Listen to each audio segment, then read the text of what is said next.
Vamos organizar o módulo da seguinte maneira. Durante a manhã faremos aqui uma apresentação, uma lição, se quiserem, com a ajuda de um PowerPoint.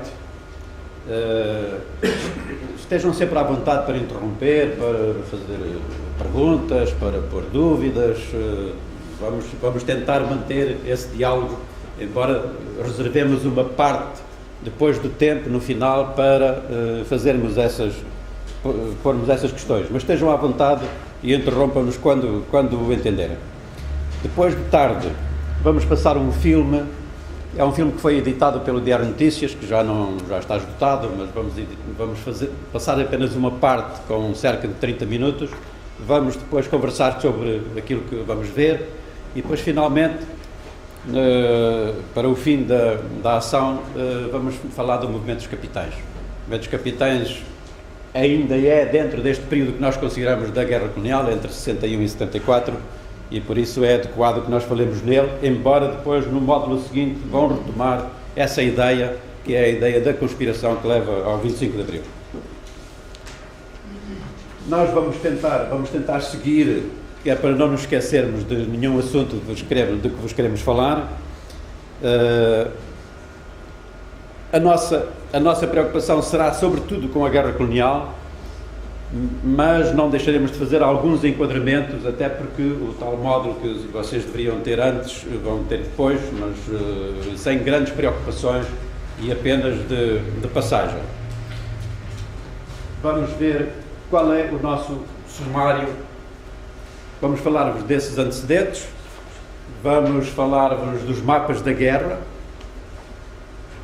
depois dos movimentos de libertação, das forças em presença, da fundamentação da guerra e da fundamentação da guerra, da natureza da guerra também, e como ela conduziu, depois do 25 de Abril, com a alteração da natureza da guerra, conduziu à assinatura dos acordos para a independência dos novos países.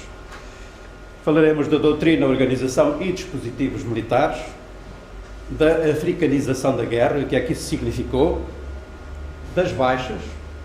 As baixas é uma componente essencial da conduta da guerra e, finalmente, como vos disse, do movimento dos capitães. Vamos então à guerra. Esta guerra de que vamos falar, a Guerra Colonial, desenrolou-se entre 1961 e 1974. Deixamos o período posterior ao 25 de Abril para os outros módulos. Poderemos dizer que as operações militares nos territórios coloniais continuaram, mas este conceito de guerra colonial talvez a gente deva parar no 25 de Abril. Nós dizemos que este conjunto de acontecimentos ligados à guerra colonial e, por motivo dela, ao 25 de Abril, é um conjunto de acontecimentos marcantes da segunda metade do século XX e poderá dizer-se que poderá não ser o acontecimento mais importante, ou o conjunto de acontecimentos mais importantes do século XX, porque podemos opor-lhe a entrada na CEE em 86, que também é no século XX, e todo esse período de adaptação, de estrutura à comunidade europeia, ou à comunidade económica europeia na época. Mas, de qualquer modo, este é um acontecimento fundamental para perceber o que é que veio depois, o que é que foi o 25 de Abril e o que é que foi o tempo posterior ao 25 de Abril. Vamos então entrar neste sumário, nesta matéria, e vamos falar um bocadinho dos antecedentes. Os antecedentes vamos ligá-los à Segunda Guerra Mundial. Esta ideia que resulta da participação na Segunda Guerra Mundial de muitos efetivos, que eram efetivos coloniais, eram efetivos das colónias que vieram para o teatro de operações europeu e que, de certa forma, viveram este conceito, esta ideia de libertação, que é uma ideia da Segunda Guerra Mundial, eles transportaram esta ideia no regresso aos seus territórios de origem, portanto, que eram colónias europeias. E mal seria que, se a ideia de libertação era boa para a Europa, não considerassem que essa ideia de libertação também era boa para os seus territórios, os territórios de que era a origem, no fundo, as suas nações. Mas sempre temos que contextualizar cada época e sabem isso muito bem, são professores de História e se não contextualizarmos cada época em si, evidentemente não percebemos ou não compreendemos aquilo que se passa em cada uma. Nós estamos, depois da Segunda Guerra Mundial, num mundo bipolar, num mundo praticamente ao nível planetário, poderemos dizer que esta mundialização, esta globalização do século XX começa depois da Segunda Guerra Mundial e a seguir à Guerra Mundial o ambiente, o contexto é esse contexto da Guerra Fria, esse contexto das duas superpotências, esse contexto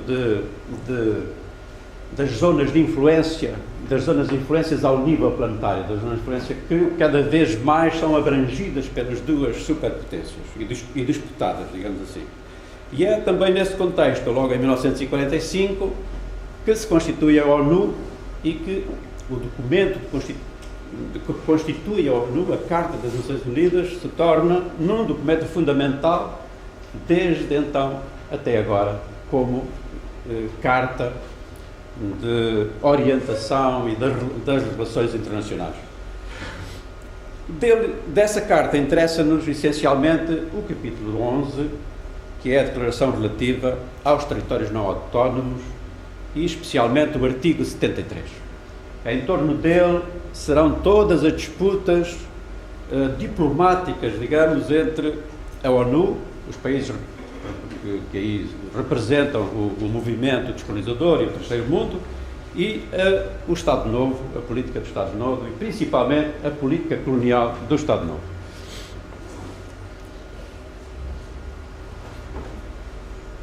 Portanto, para percebermos esses antecedentes, devemos ter em atenção o movimento descolonizador. Esse movimento começa no Extremo Oriente, passa ao Médio Oriente, passa ao Norte da África e depois se estende à África Negra. A Conferência de Bandung, em 1955, a importância que ela teve na constituição deste movimento dos não alinhados, isto é, dos países não participantes no mundo bipolar, quer dizer, nem de uma zona de influência nem da outra zona de influência, são países disputados pelas duas superpotências, mas constituem-se no movimento dos não alinhados, cuja política essencial, como sabem, é o reforço do movimento descolonizador. Portanto, há muitos territórios não autónomos, ainda em 55, como sabem, há muitos territórios não autónomos, e é para a autonomia desses territórios que este movimento dos não alinhados vai orientar.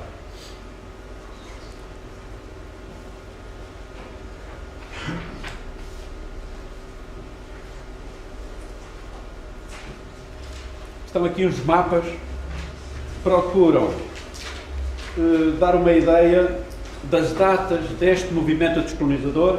Começa aqui no Extremo Oriente, tem aqui as datas de 47, finais, portanto, da década de 40, inícios da década de 50, passa depois ao Médio Oriente e atinge o Norte da África, ainda no final da década, ainda na década de 50 e início da década de 60, e depois toda a década de 60 passa ao sul do Saara e toda a África Negra, com as independências progressivas de todos os territórios não autónomos da África, também da África. Ora, mas a estas condições gerais de enquadramento, devemos acrescentar também algumas condições específicas de Portugal, para percebermos como é que se... Não vamos perceber, quer dizer, não é com isto que vamos perceber, mas são pontos marcantes da política colonial do Estado Novo e também da política das Nações Unidas em relação ao Estado português. é significativo e é importante a criação da NATO e a participação de Portugal nesta organização. Depois poderíamos falar um bocadinho, se o entenderem, mas é significativo porque também há uma carta, digamos assim, da organização e que não seria, digamos assim, não seria de esperar que o regime português se adaptasse ou fosse adaptável a essa carta do Tratado do Atlântico Norte. Depois, outras coisas que nos interessam. Como sabem, tinha sido aprovado em 1930 o Ato Colonial. 1930 é antes da Constituição do Estado Novo, do início da Constituição do Estado Novo, é ainda em plena ditadura militar, e este documento aprovado, o Ato Colonial, nunca foi, portanto, não foi integrado na Constituição de 33, desde logo, veio a ser integrado na Constituição só em 1951, e aqui já por virtude da Carta das Nações Unidas e daquilo a que os territórios não autónomos estavam sujeitos em relação à Carta das Nações Unidas. Segue-se a essa integração do Ato Colonial na Constituição a publicação da nova Lei Orgânica do Ultramar Português, portanto, também a linguagem muda aqui a partir de 51, deixa de se falar em colónias e em ato colonial para se integrar do ultramar português na Constituição e a publicação da nova Lei Orgânica do Ultramar. Depois, em 55, a entrada na ONU e tudo aquilo que resultava das obrigações que resultavam para o regime português a sua entrada na ONU. E finalmente, não queríamos deixar de vos chamar a atenção para a questão da Índia, de que o Carlos vos irá falar daqui um bocadinho. A questão da Índia é uma questão essencial que vai ficar durante todo este período da Guerra Colonial no espírito dos militares.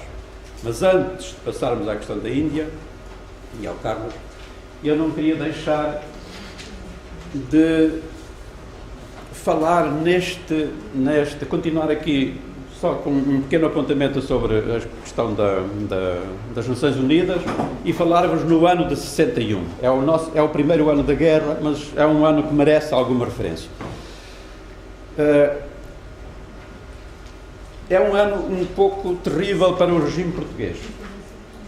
Este final do ano de 60 já é difícil.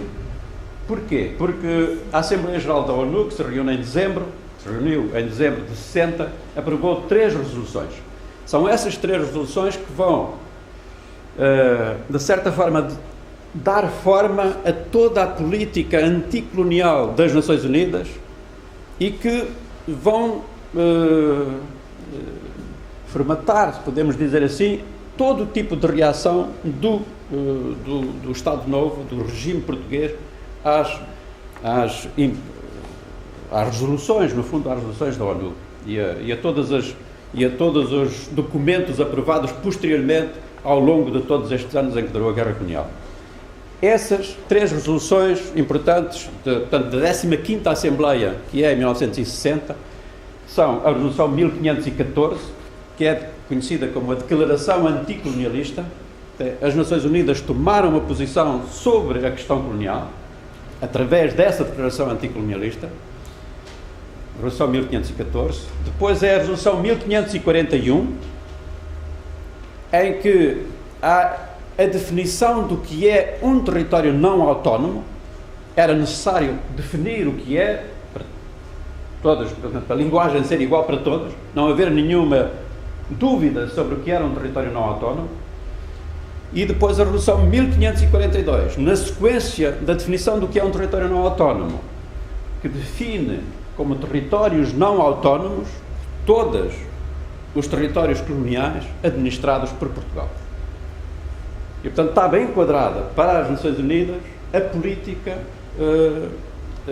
em relação ao movimento descolonizador e à necessidade de descolonizar também os territórios administrados por Portugal.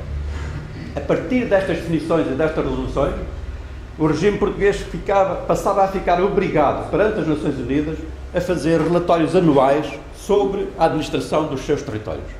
Ora, o regime português recusou-se sempre a admitir que tinha territórios coloniais.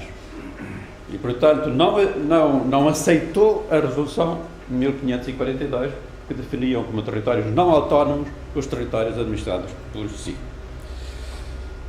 Bem, passando este ano de 60, este final do ano de 60, no ano de 61, queria apenas chamar-vos a atenção de quais são os acontecimentos que também vão definir esse período para o Estado Novo. Vejamos, logo em janeiro de 61, temos os acontecimentos, a repressão dos trabalhadores da baixa educação em Angola, que é um acontecimento que ficará sempre ligado ao início da Guerra Colonial. Depois, um acontecimento que não é português, mas que vai marcar muito também esse período inicial da Guerra Colonial, que é a tomada de posse do presidente John Kennedy, dos Estados Unidos, que vai mudar o sentido da política externa no que respeita ao movimento dos não alinhados e ao movimento descolonizador. E que vai criar imensas dificuldades diplomáticas, digamos, ao regime português. Depois, ainda em janeiro, o assalto ao Paquete de Santa Maria por Henrique Galvão, que ficou, digamos, como um símbolo da oposição ao regime de Salazar, da oposição democrática ao regime de Salazar. Logo em fevereiro, no início de fevereiro, dia 4 de fevereiro, a revolta em Luanda, que vai ser considerada como o início da Guerra Colonial, o início da guerra em Angola e, portanto, também o início da Guerra Colonial, uma vez que é o primeiro território onde há ações de guerrilha. Depois, em março, logo a seguir em março, 15 de março, o início da revolta no norte de Angola, que leva, portanto, à morte, imensas vítimas entre a população branca e os trabalhadores que estavam deslocados, digamos, que eram oriundos de outras regiões de Angola e que estavam no norte.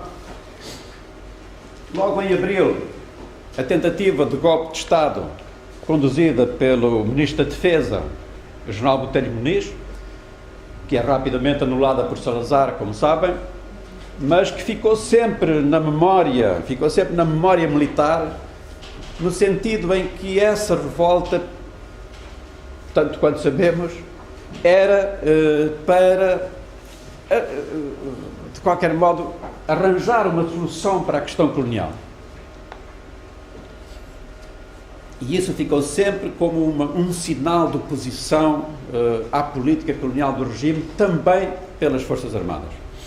Depois, em agosto, embora simbólico, temos a ocupação do Forte de São João Batista da Judá pelo Daomé. Ainda é um forte, ainda é um resto, digamos, daqueles fortes construídos por Portugal durante a fase dos descobrimentos na costa africana. Era o último baluarte, digamos assim, que não fosse nos territórios que são as colónias portuguesas. O Forte de São João Batista da Judá foi ocupado. Portugal nunca reconheceu essa ocupação, até ao 25 de Abril. E depois, em dezembro, de facto, a invasão dos territórios da Índia portuguesa por forças da União Indiana, que fica, então, como um símbolo também para todos os militares, como um sinal para todos os militares, pela forma como o regime tratou a questão militar e a questão da invasão do território pela União Indiana, e o paralelo que, tanto da parte do regime como da parte dos militares, sempre se fez com outros casos, quando os casos se tornavam difíceis. De modo que, sobre essa questão da Índia, eu pedia, e sobre outras que vos vai apresentar a seguir, os mapas da guerra, pedia ao Carlos que fizesse favor.